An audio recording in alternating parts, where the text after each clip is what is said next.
Hi, and welcome to my webinar.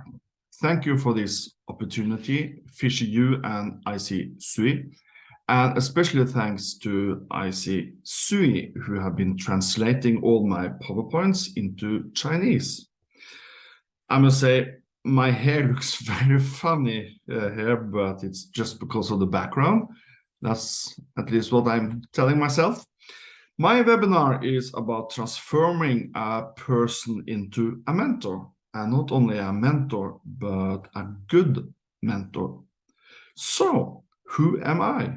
I am Thor-Erik from Norway, 56 years old.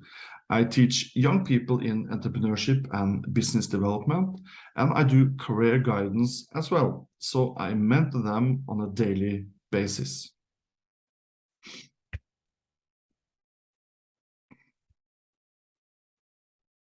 I have over 25 years of experience in management, marketing, sales, education, and trainings. I have also written 2 books on mentoring, one for the mentee and one for the mentor, 2 books on entrepreneurship, one with motivational stories from entrepreneurs and innovators in Europe, and the other one is kind of the same, but from Africa. And also contributed to several international books as an international expert within mentoring. I stumbled on mentoring in 1999 and has since then have been coordinating many mentoring programs, especially for students and a mentor from the business life. I started doing this within Chamber International in Norway and took my project outside and onto universities and business schools. I also do programs for refugees to Norway and new career advisors in all of the schools in Oslo, the capital in Norway, where I live. So let's get started. A lot of my mentoring programs, I get mentors from the local businesses, and most of them have never been mentored before. So I have to train them. They think it's an honor to be asked. They got the help as a student in their start of a career, and they want to help.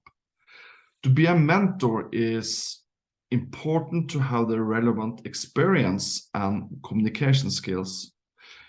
They are needed to effectively coach someone. That's what I tell them and my sales pitch for the mentor training. So the purpose of the mentor training. To do a training for an experienced person is vital and very important. Important for the person who is going to be a mentor for the first time, and important for the mentee, which is probably also a mentee for the first time. And also for me as the coordinator and facilitator, because then I have ensured the quality of the program. And I tell them that they learn especially 3 things in the training: how they listen to mentees, the different communication strategies, and the last, how to help mentees identify and work towards the goals. So everyone can be a mentor, but without some training, you will become a mediocre mentor. And who wants to be mediocre? If an organization thinks that the leaders are so good that they don't need training, well, if you are a good leader, you know that training and experience is vital to do a good job. And they will not accept to be mediocre. I have put together 5 tools I think will be important for a mentor, and I want to go through them for you, show them for you.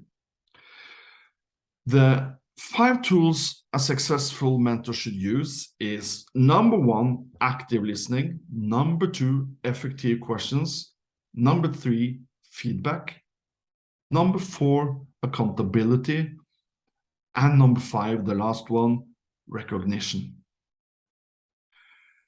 The number one active listener, maybe the most important tool. You listen to potential, you listen to wants and vision.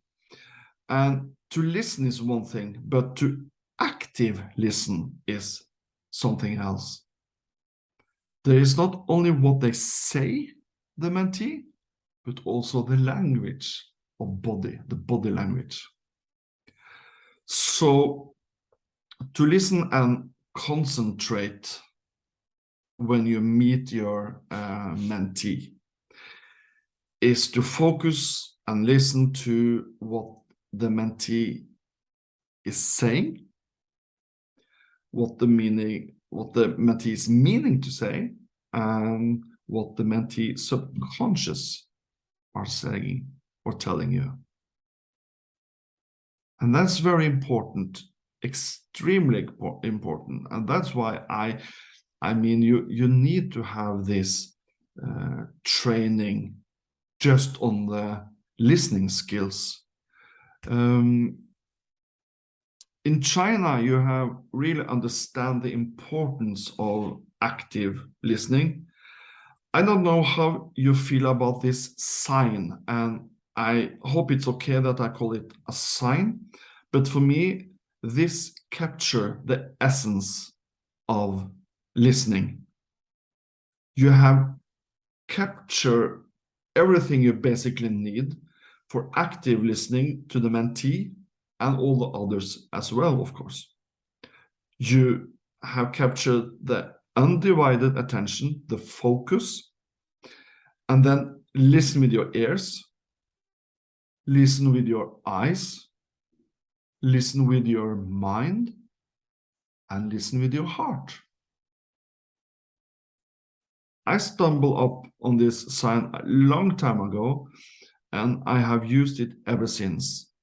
And it makes so easy to explain to people when I use this sign what you have to do when you are sitting across the mentee and you want to be an active listener.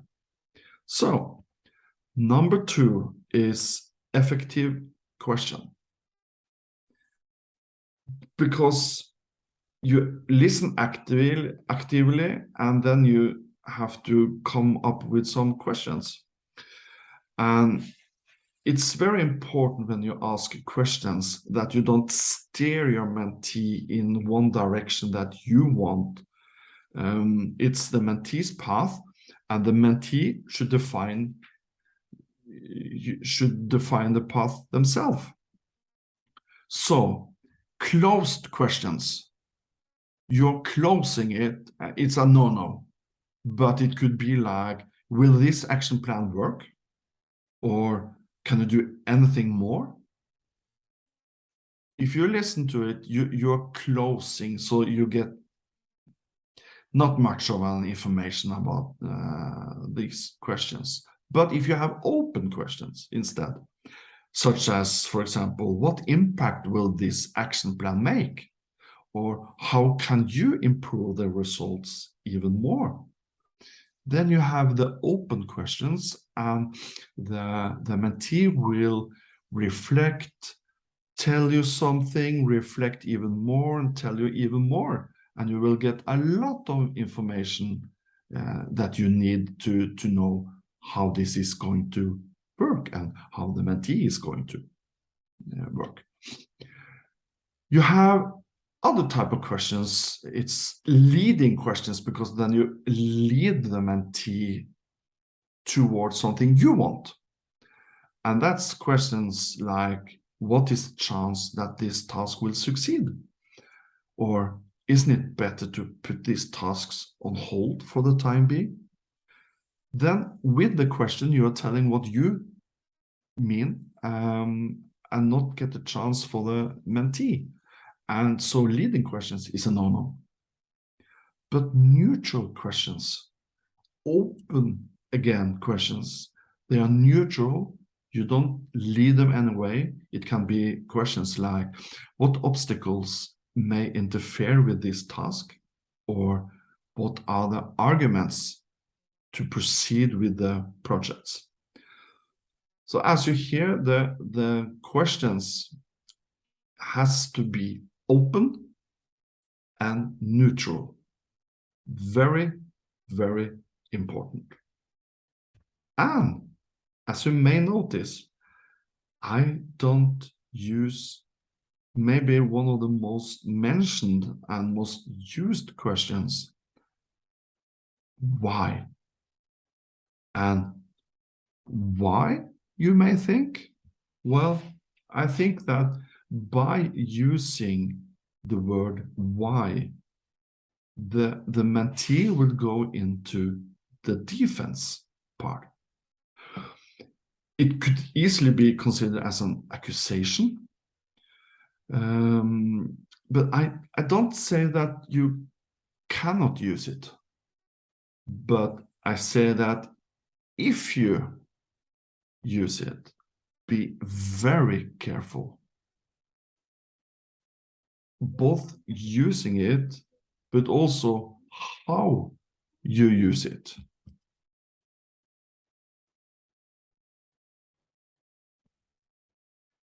The next tool is feedback. And feedback is something else than just a comment on something. You give feedback because you want the mentee to evolve, to encourage positive change through increased drive. You want to help them further.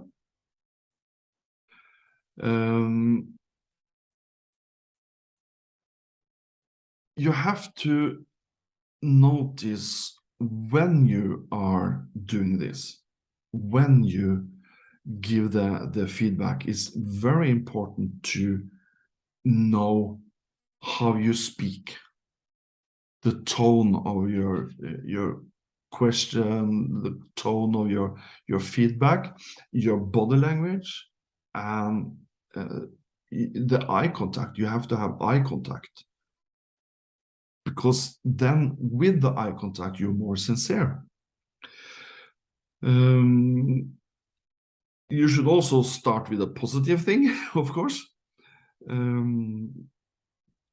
Then it's easier to take some not that positive up. Remember, it can never be personal. You can't go into something personal, because then it's the same as using the word why. They got defense at once. So be very careful, not judgmental, open feedback, sincere feedback, with good body language, good tone of voice, and eye contact.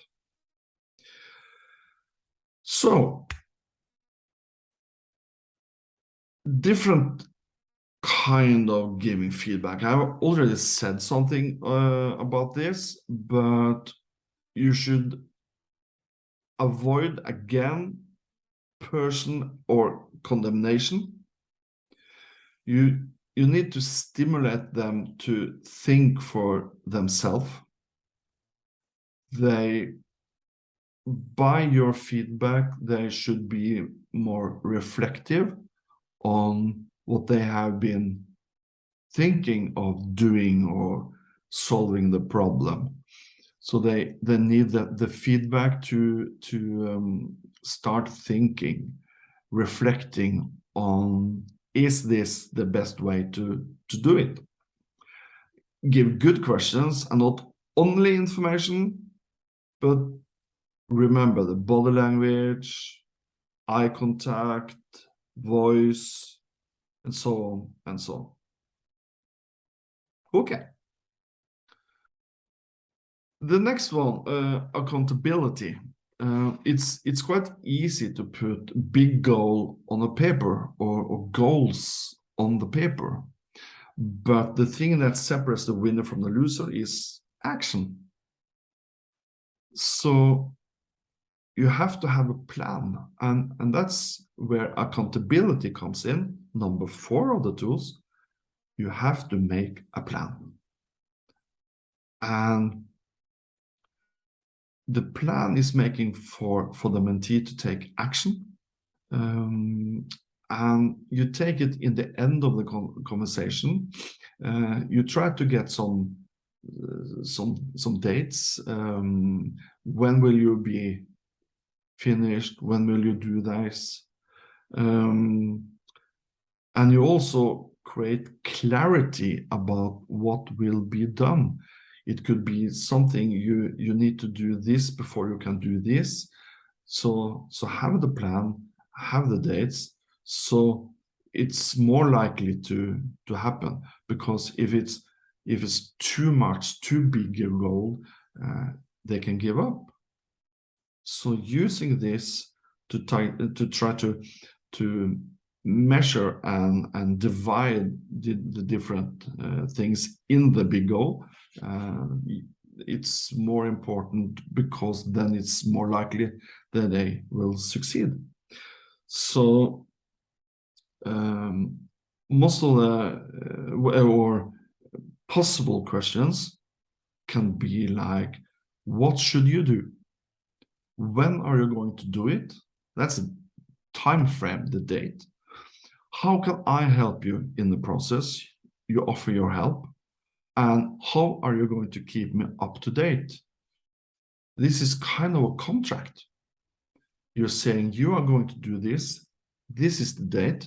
Okay, how are you going to keep me up to date? How the things are going? Are you up to the date? Are you missing the date? Could it be that you need 1 more month or something else? But keep me up to date. The last one is recognition. And this is a kind of a feedback, actually, but it's also the personal response and so on. But it's very important for the mentee to have the mentor say, I believe in you. I believe in you, my fantastic mentee. I believe you will conquer the goals that you have put on the paper. I will be there to help you. And I think that when the mentee listen to this from their mentor, remember that they look up to their mentor.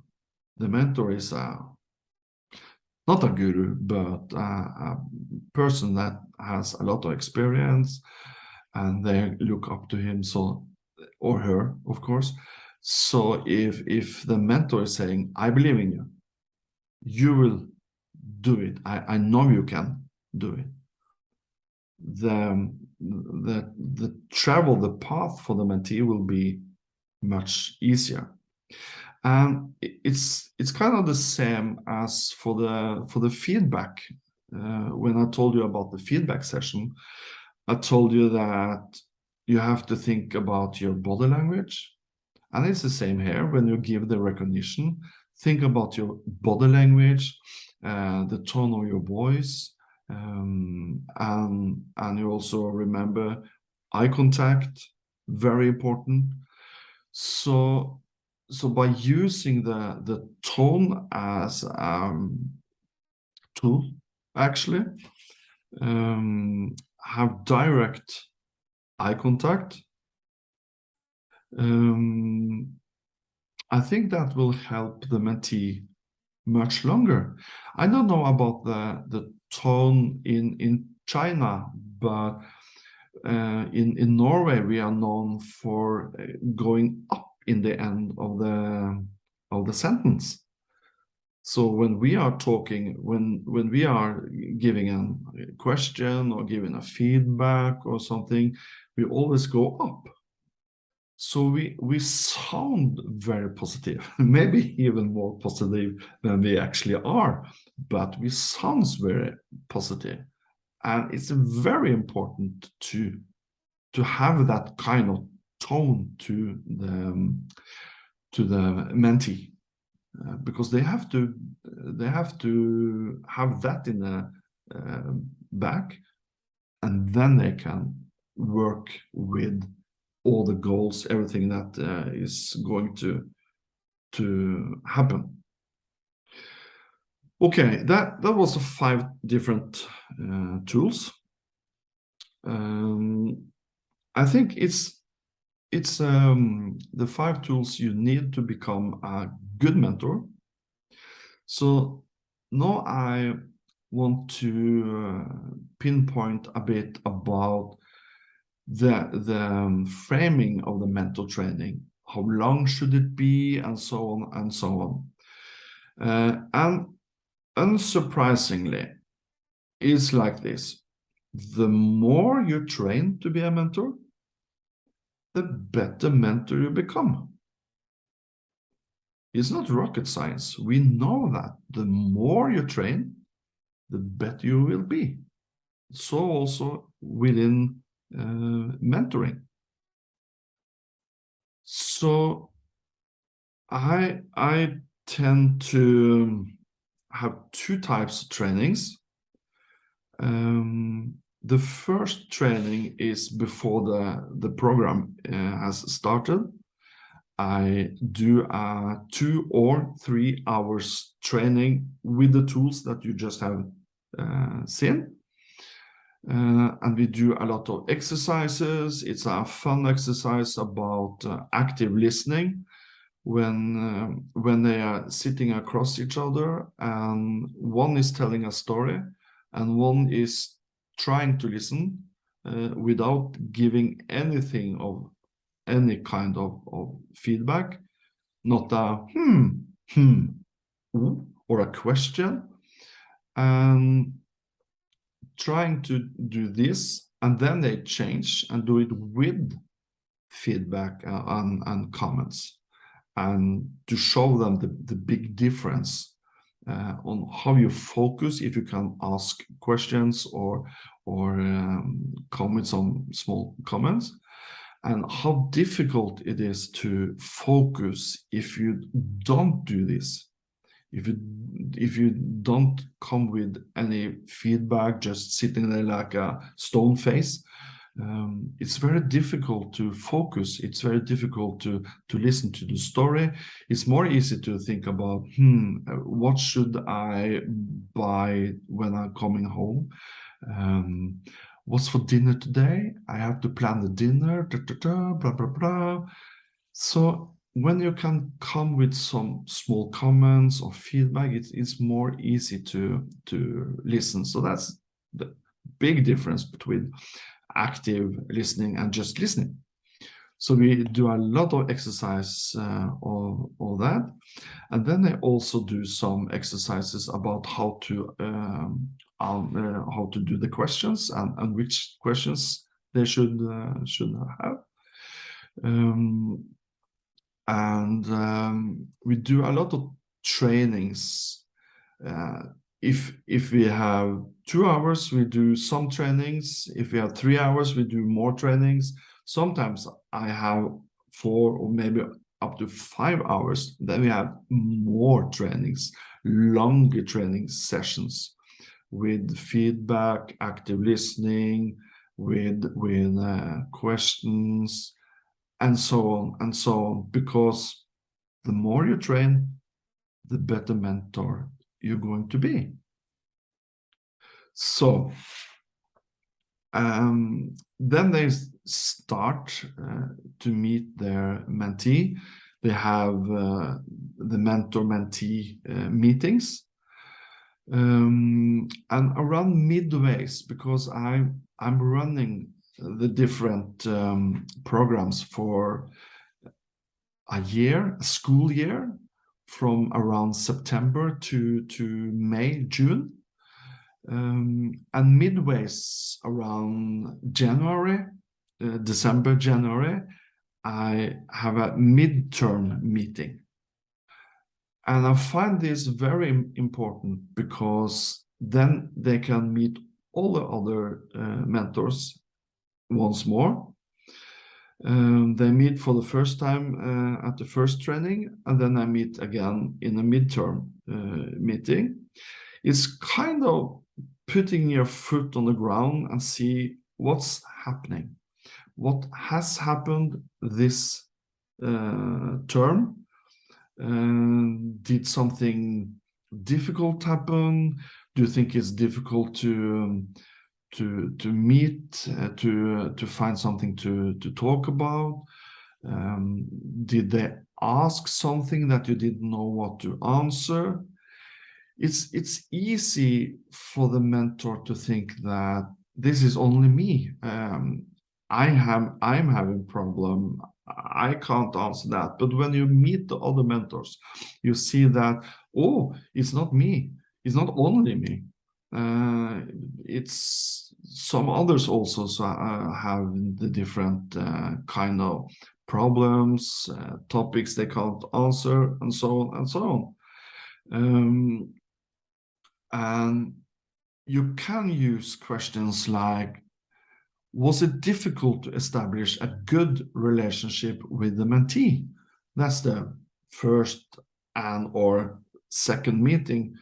Was it difficult to establish this platform you need to talk to the mentee for a year?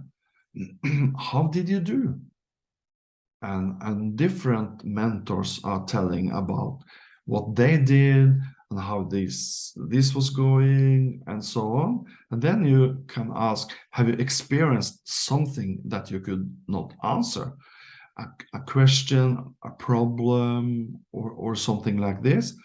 And they come up with examples, and then they tell them that, sorry, they tell them that I didn't know what to do, I didn't know what to say, or I said that regards this problem, regarding this question from the mentee. Was it correct? Should I say something else, or could I say something else? And then all the mentors help and tells, no, we did the same, or we tell them this or that. So they are experience sharing. That's what it's all about, experience sharing. And the last example of a question could be, do you have any example of something you did or something you said that you are really happy with? Was it something you did or say that you were especially satisfied with? Tell us. And everyone should do that. Everyone should tell something, because it's always something that they are very satisfied with. Yeah, we are very satisfied because I managed to establish a really good relation, quite easy on the first meeting, and we go really deep on every level. So I'm really satisfied with that, and I think I did a good job. Some of the mentors say that. It's important that they have something they are happy with. Don't ask them, was it something you did wrong? Don't ask that.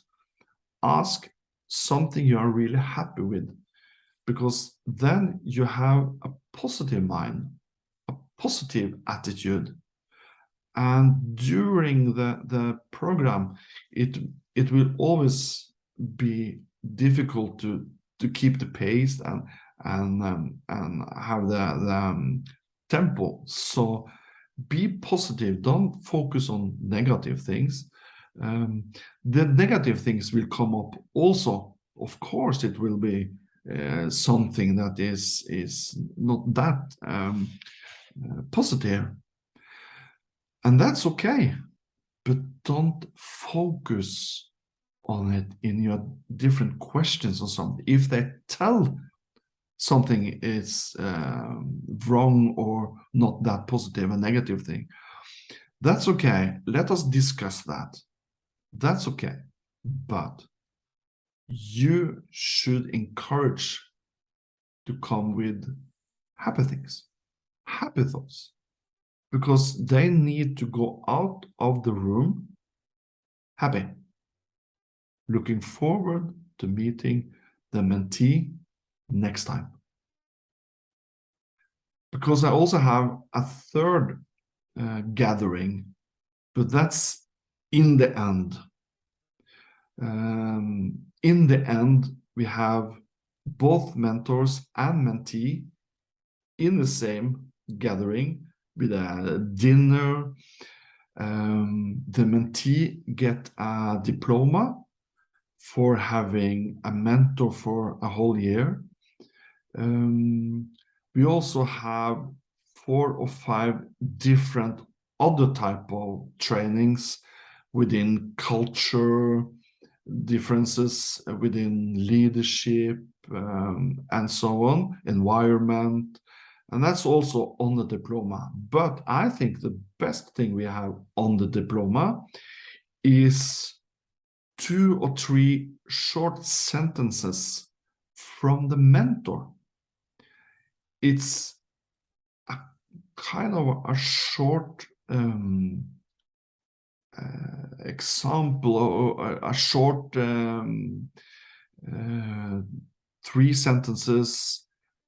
This is what I think about our time, how you have developed, how you have worked, Godspeed, good luck on your path, blah, blah, blah, something like this. I try to find, all the mentors try to find something nice to tell them, because this is something they can use when they are, for example, seeking jobs, and put it in the in with all the papers they have.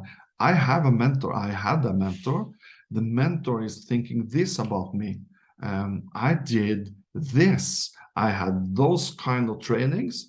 I also do a training for the mentee about how they can be a mentee and how they could be a good mentee and how they can get the best out of a mentoring program for the whole year. I also do that, but this is mainly about the mentors. So I get the mentors to write something down, and it's really appreciated by the mentees. Really appreciated by the mentees. So I think that's one of the important things to do as a coordinator and facilitator. That's to gather 2 or 3 lines from the mentor to the mentee on the diploma that the mentee is getting in the end of the program, the last evening together. The last evening together. Yeah. I want to say something about having leaders being mentors, because, as I said in the beginning, I think many leaders may think that they don't need training. We are leaders. We have been leaders for many years. We have worked our way up into a leadership position. We have a lot of experience, and so on and so on. And I totally agree. They are leaders. They have been working their way up through the company and deserve the spot as a leader. But the leaders know that to be good in something, not being mediocre, we're not talking about being mediocre, but being good in something, you have to try and train, you have to learn. So every good leader knows that, okay, I need some advice.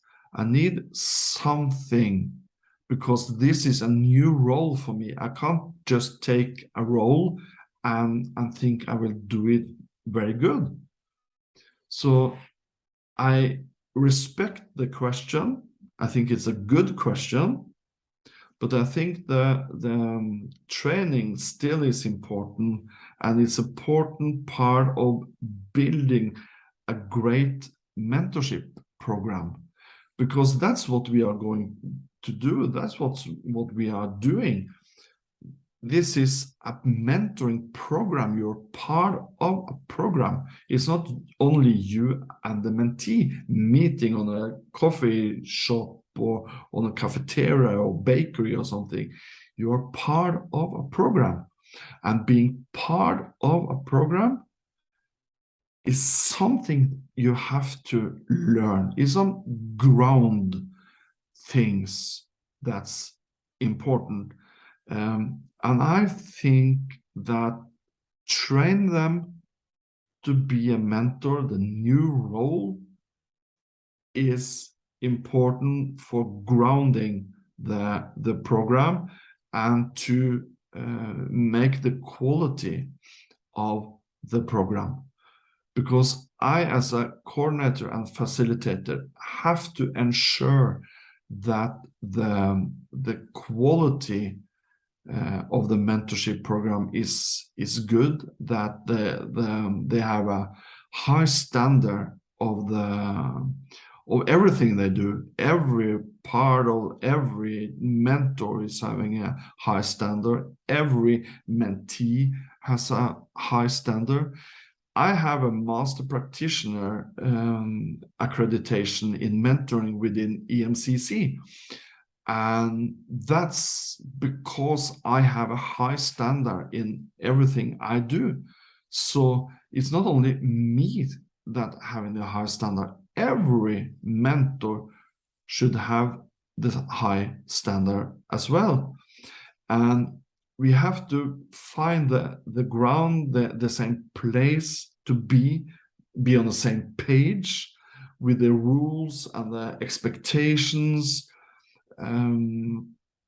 So we are building something that are going to last for 1 year. We are building the mentorship program together, and every part of that has to train, has to understand what you are a part of. That's why I also train the mentees in how to be a good mentee. And it can be some gaps we are filling. They can have some gaps without knowing it. And I think that the 5 rules of, or the 5, sorry, not the rules, but the tools, the 5 tools as a mentor, you can use them specifically also as a leader. You listen actively to your employees, you come up with the right questions. You don't lead them with any questions. You give feedback, acknowledgement, recognition. You have to put a plan. Everything is all about being a leader as well. So all the tools can also be something you do, something you use in your day-to-day job. And everyone wants to be a little bit better every day. I hope so. I want to be a little bit better today than I was yesterday. I want to be a little bit better tomorrow than I was today. It's not big things. It could be a small thing. It could be something you see on the television, something you read in a book, and you learn something. Wow, when I learned the Chinese sign for listening, that was something I learned that day. So the next day I was a little bit, no, so this day I was a little bit better than the last day because I haven't heard about the listening sign in China. So next day I learned something else. And the next day I learned something else because I want to excel, I want to be better every day. And I believe that training to be a mentor greatly improves the mentor's communication with the mentee, because it's a bit different conversation that you have with a friend or something, because the feedback is different, because you want to come up with a feedback that are evolving the mentee. So the feedback is a bit different, the communication is a bit different, and they have to know that. They don't know that if you don't have the right training. And second, training helps mentors assess and understand their mentees.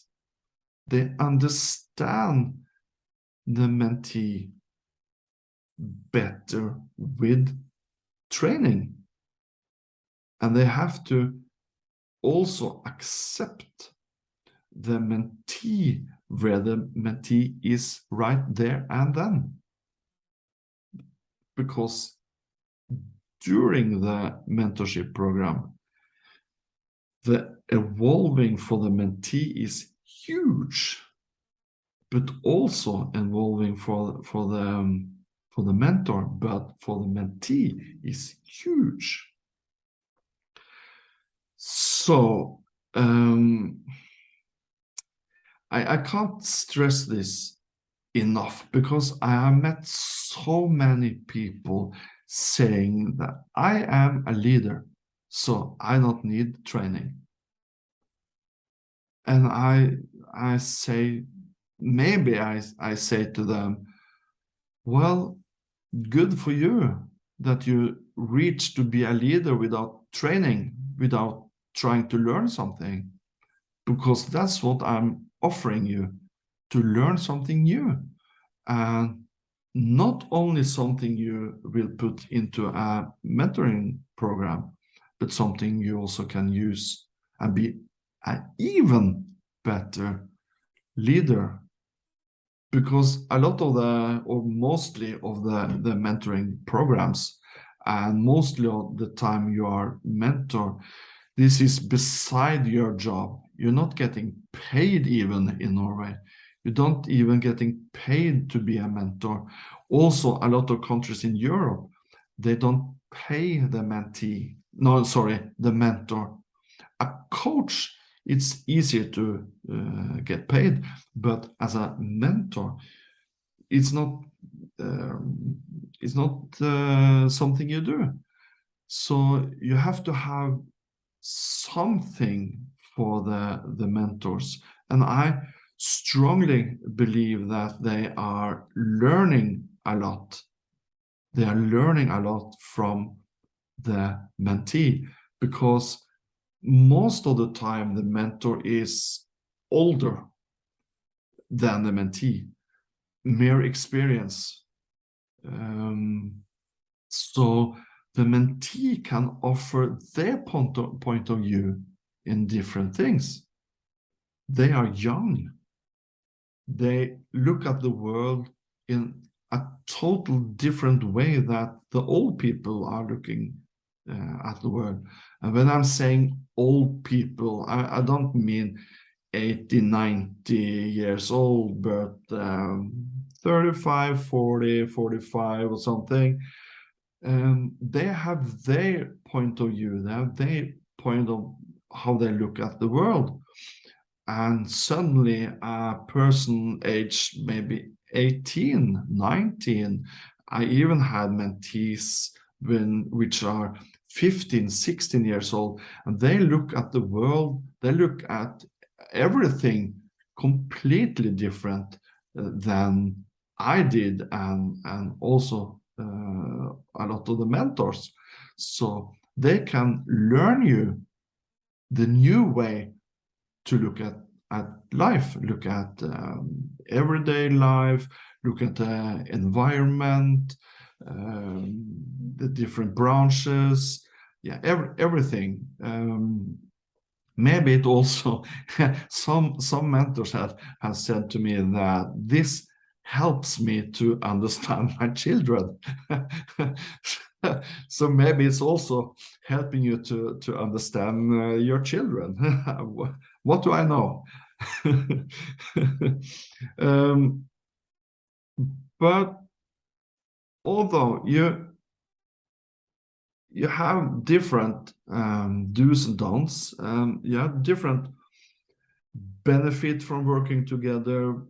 The more experienced you are, you share your knowledge with a less knowledge employee. For example, if you are in a business, the less knowledge employee is the mentee, and you help them to advance. The mentee, as I said, they are growing. The path will be endless. The growing will be huge, and the advance will be huge. Maybe you want to grow them into a leader role, for example, in a couple of years. So this could be the beginning. So the role of a mentor is diverse. A good mentor should be a kind of a teacher, role model, visionary. And in every role, it's a right way to do and it's a wrong way to do things and approach mentoring. If you look at the mentors do and don't, if you look at the mentors do, you have to keep the relationship professional. That's a do. That's a yes. The relationship with the mentee has to be professional. I once was asked by a mentor, they come to me and they said, my mentee was asking me how old she should be when getting the first child. And that mentor felt that this was too personal, but didn't know what I was expecting as a coordinator and facilitator. And I said, that's something you have to tell the mentee, that, this is too personal. We have to be professional. This is something you can ask your friends, not the mentor, not me. Another do for the mentor is to respect the mentee's culture, the differences, and of course the privacy, as I said.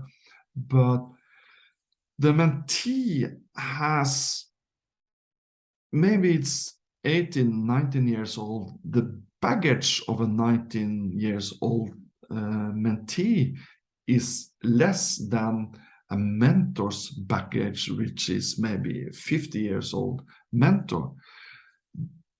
But and also what they mean and think and do, but you have to accept that they are on their level, and the culture could be different.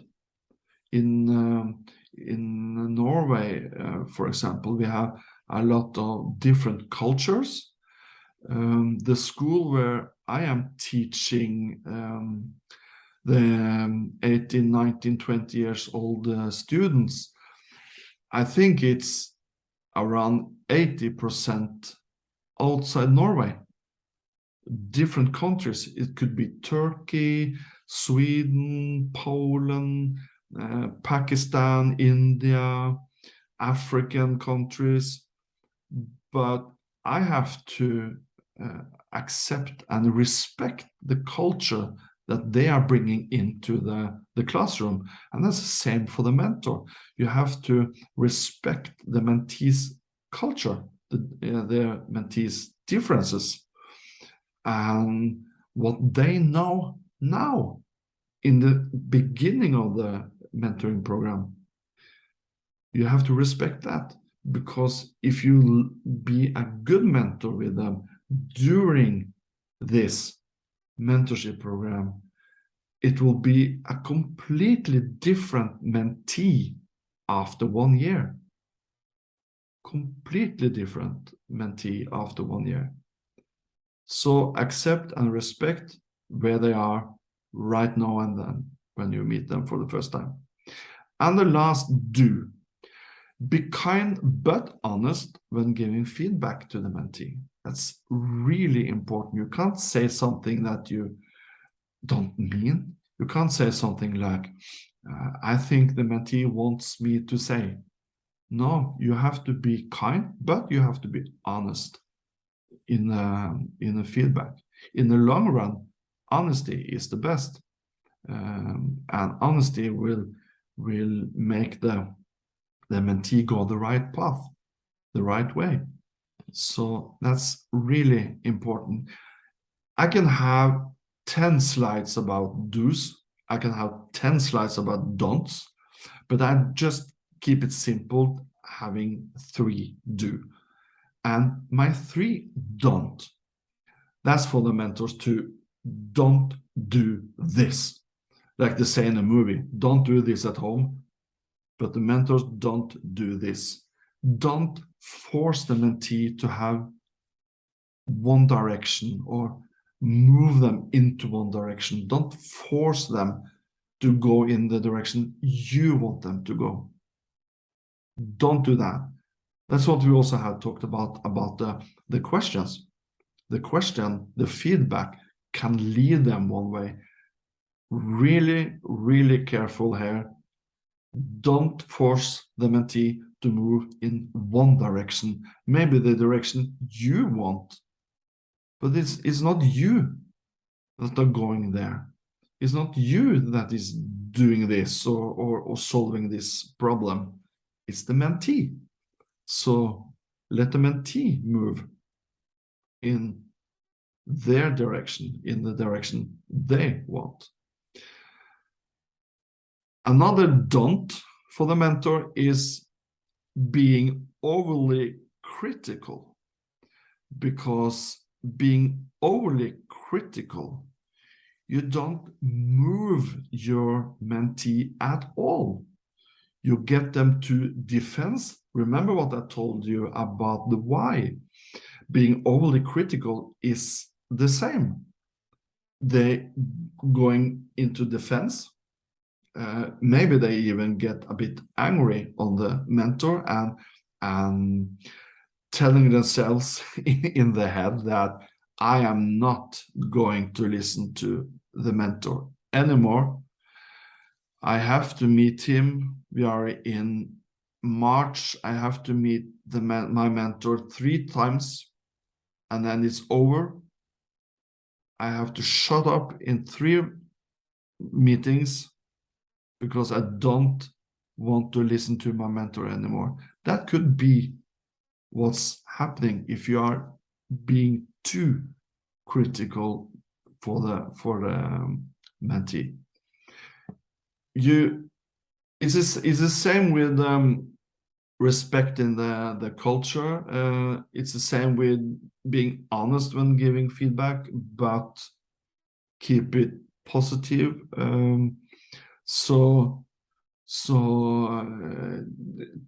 Try to end everything on a positive route, so that they are really happy when they leave you, looking forward to see you the next time, and looking forward to work with the things that you have been talking about in the meeting.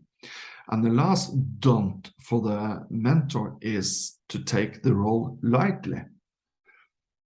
It's nothing you just take lightly, because you can have so huge impact in one person, in one person's life, in one person's active working role, the success or not the success, the personal development, everything. So don't take the role lightly. And you can, for example, try to remember back when you started.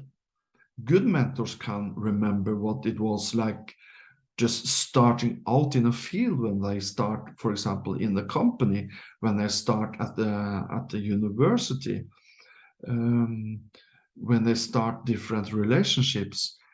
Just remember, how was it for you when you started for the first time? I like to know that a good mentor is thinking about all this when they are meeting their mentee.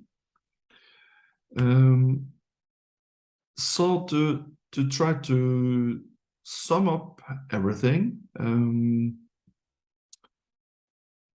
mentoring relationship are crucial to businesses, to companies, to people. And a good mentor is willing to use some time and to teach what he or she knows and accept the mentee where they are currently in their professional development. Good mentors, as I said, can remember what it was like when they started something.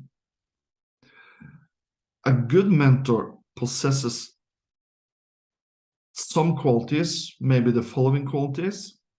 They want to spend time with the mentee, willingness to share skills, knowledge, and expertise.